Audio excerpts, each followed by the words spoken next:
Y volvemos a nuestro país. El Instituto Nacional de Estadísticas presentó el cuestionario para el próximo censo, que como sabemos se va a realizar en abril del año 2017. Sí, las preguntas serán 21, van a estar divididas en 3 áreas: vivienda, hogar y personas. Hay novedades, hay cambios, queremos conocerlo.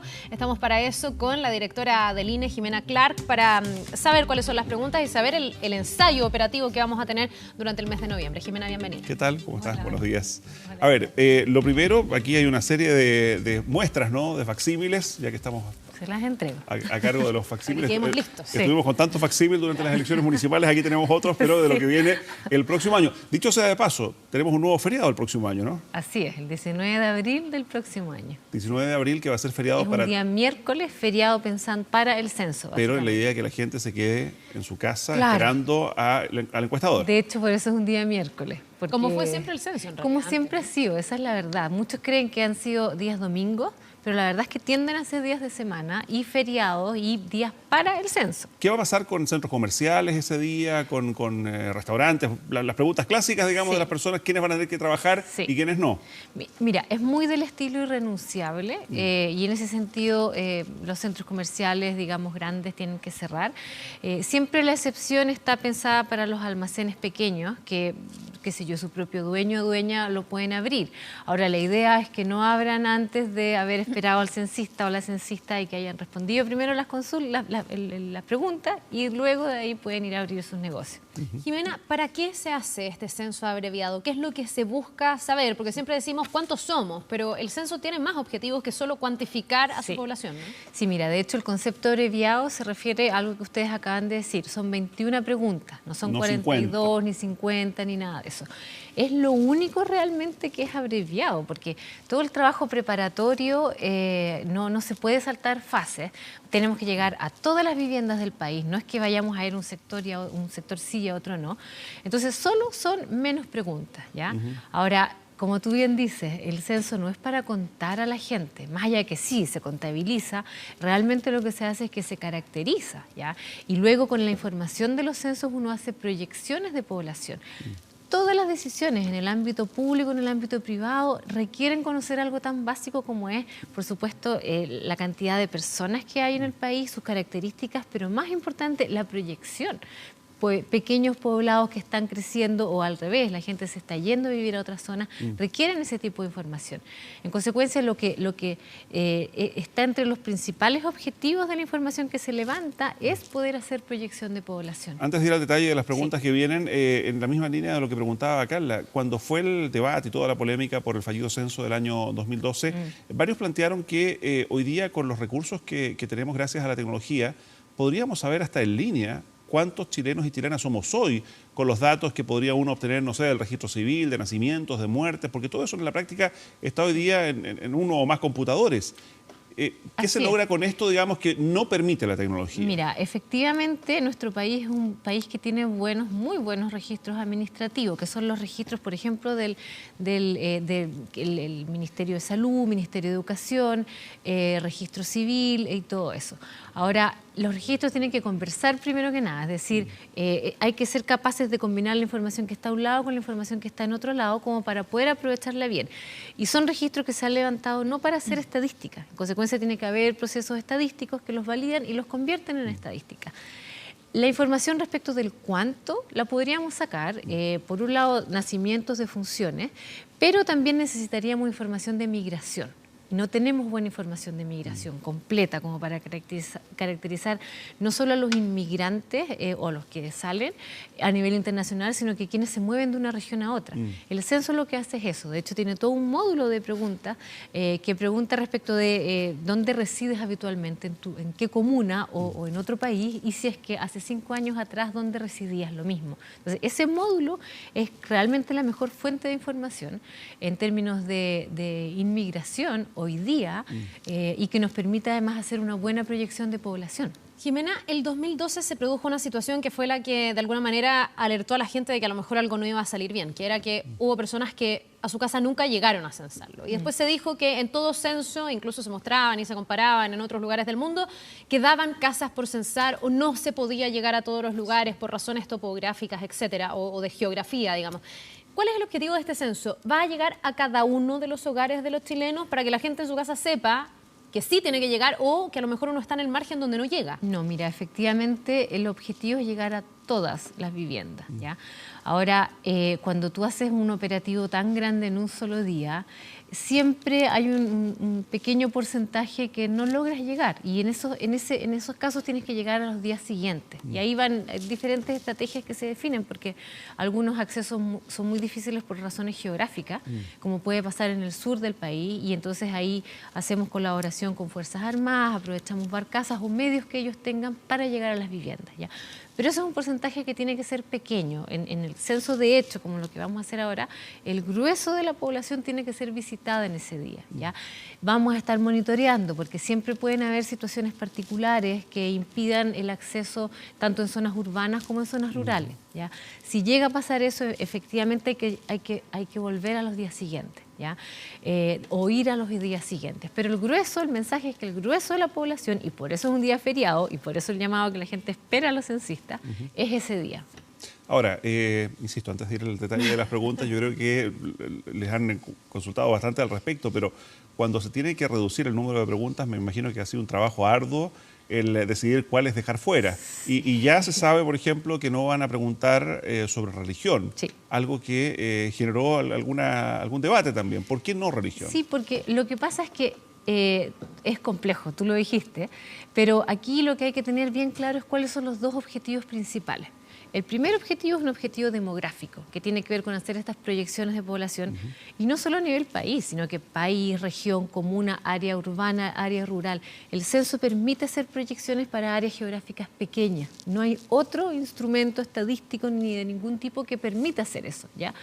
Después, el otro objetivo es un poquito más técnico, que es que nosotros como institución estadística tenemos un marco muestral maestro que llamamos, que es de donde se diseñan las encuestas.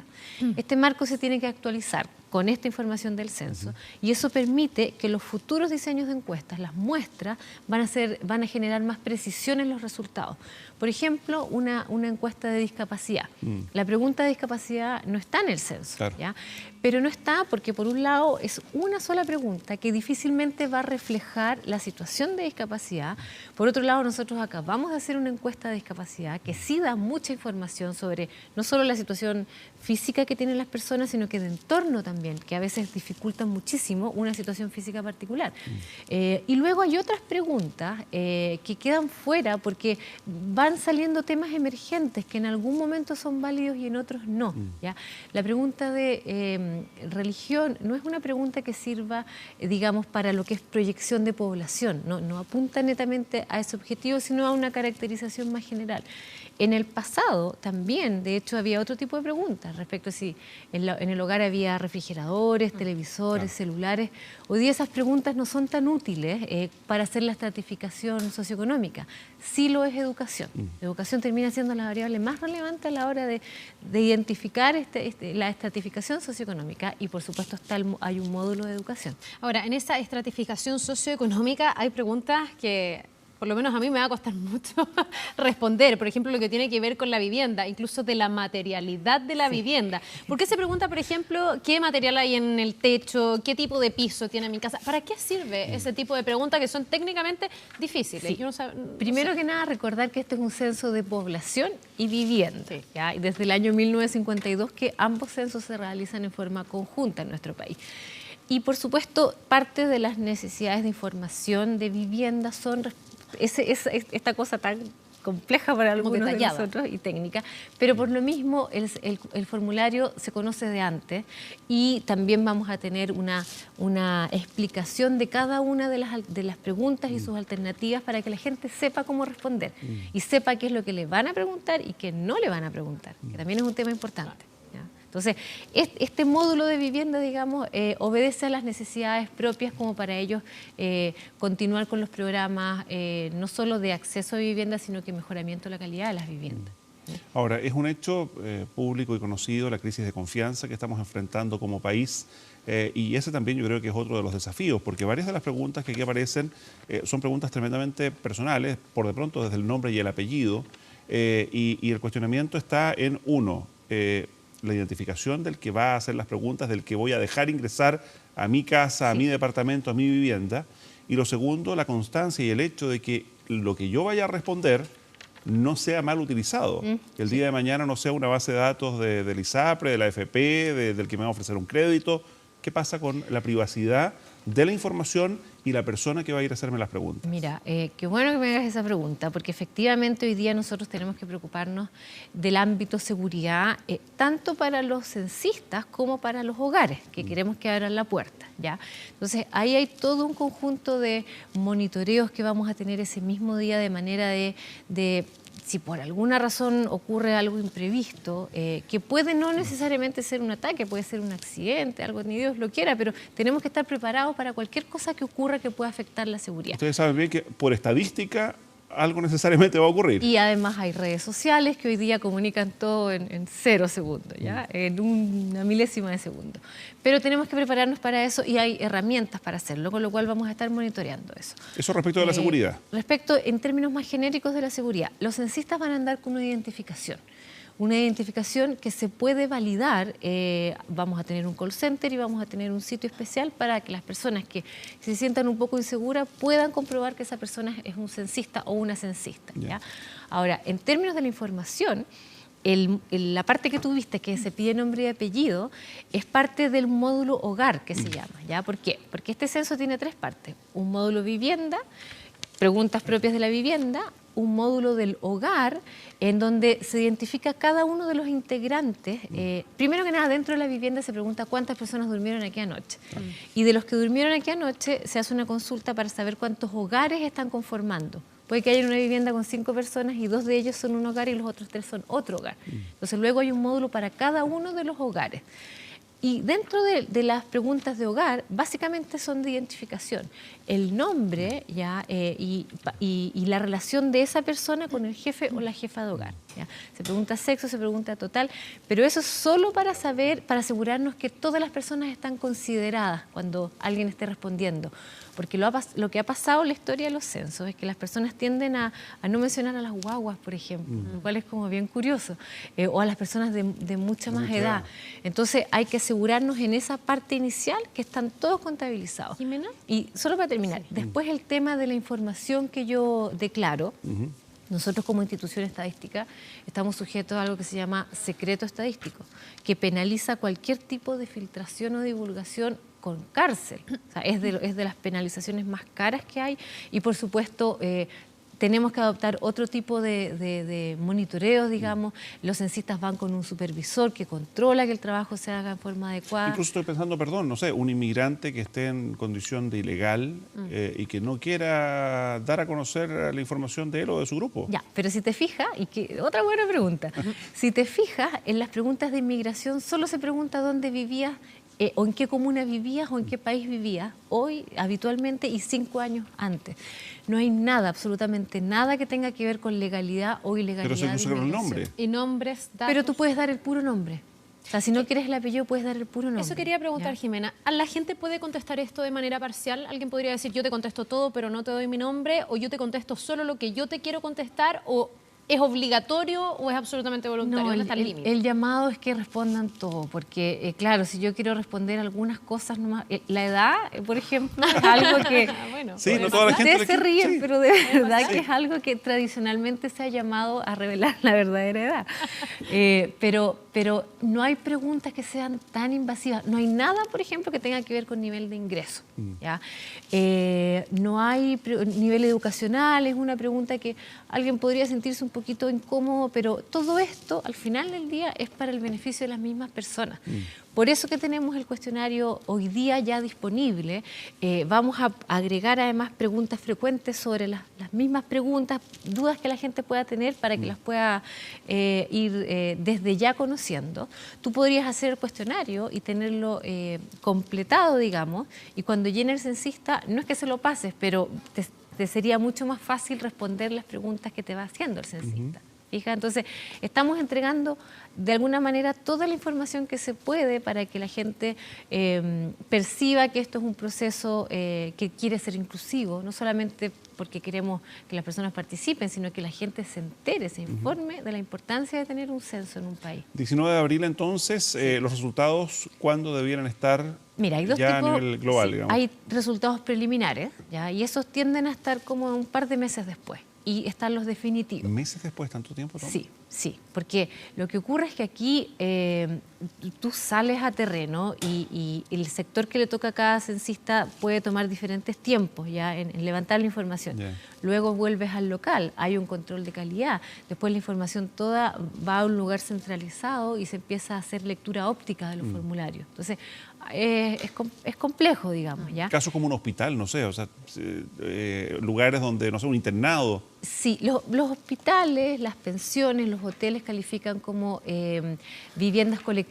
Yeah. Entonces tienen un formulario especial con preguntas muy parecidas, pero no están estas de materialidad de la vivienda. Yeah. ¿Ya? Un motel, por ejemplo, que vaya una pareja, no sé, ahí También es difícil censar ahí. No, pues ellos no van a esperar a la mañana. Pero la idea es que la gente esté en sus casas esa noche, Yeah. la noche previa. Pero los definitivos, que normalmente se han demorado más de un año en entregarse, nosotros queremos ya en el 2017 empezar a entregar al menos los primeros definitivos. Jimena, van a tener un ensayo operativo, entiendo, en el mes de noviembre. Sí. ¿En qué va a consistir? ¿Por cuántas zonas de Chile van a pasar? ¿Y cómo uno puede saber si es que va a participar o no de ese ensayo? Sí, mira, el 6 de noviembre, que es un día domingo, tenemos un ensayo general a nivel país. Ya es como un mini censo realmente, porque visitamos en torno a las 50.000 viviendas, el país entero tiene 6.400.000 viviendas, ¿ya?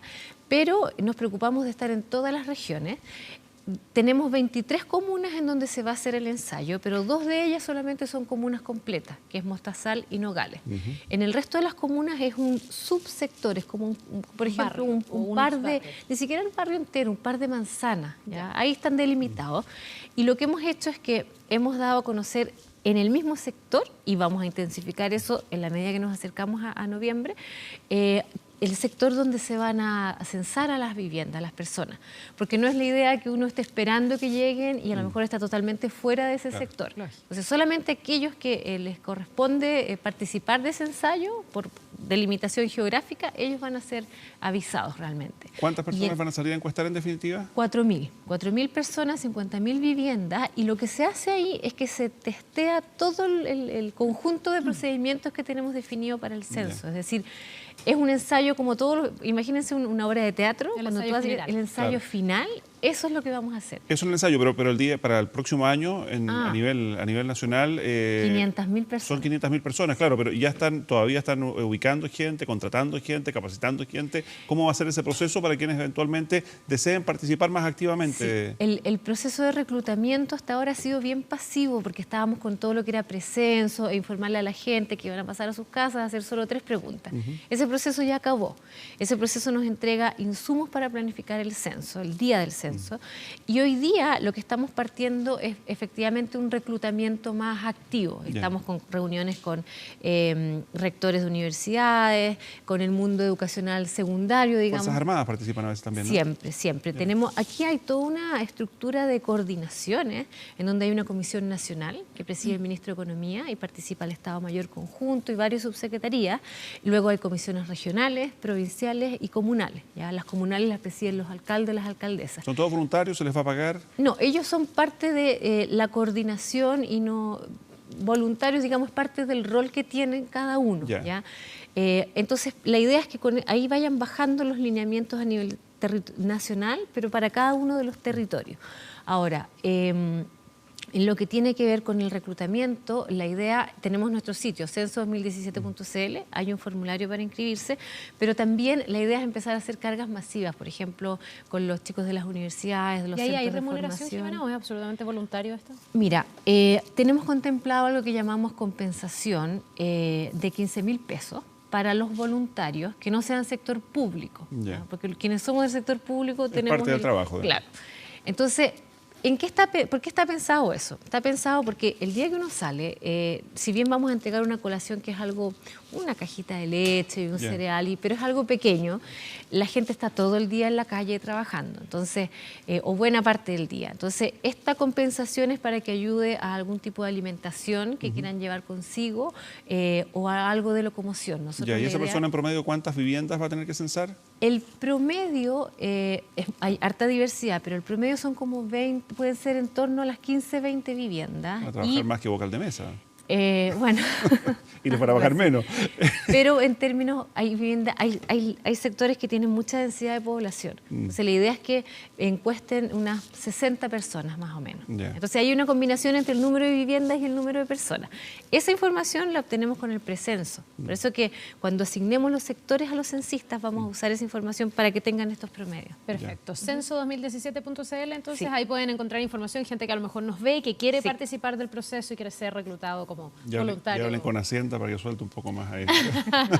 Ustedes mismos pueden ser censistas si quieren también. No, probablemente vamos a estar trabajando acá ese día de todas maneras. Jimena, muchísimas gracias por acompañarnos. Muy amable. Que te vaya. Muy buenos días.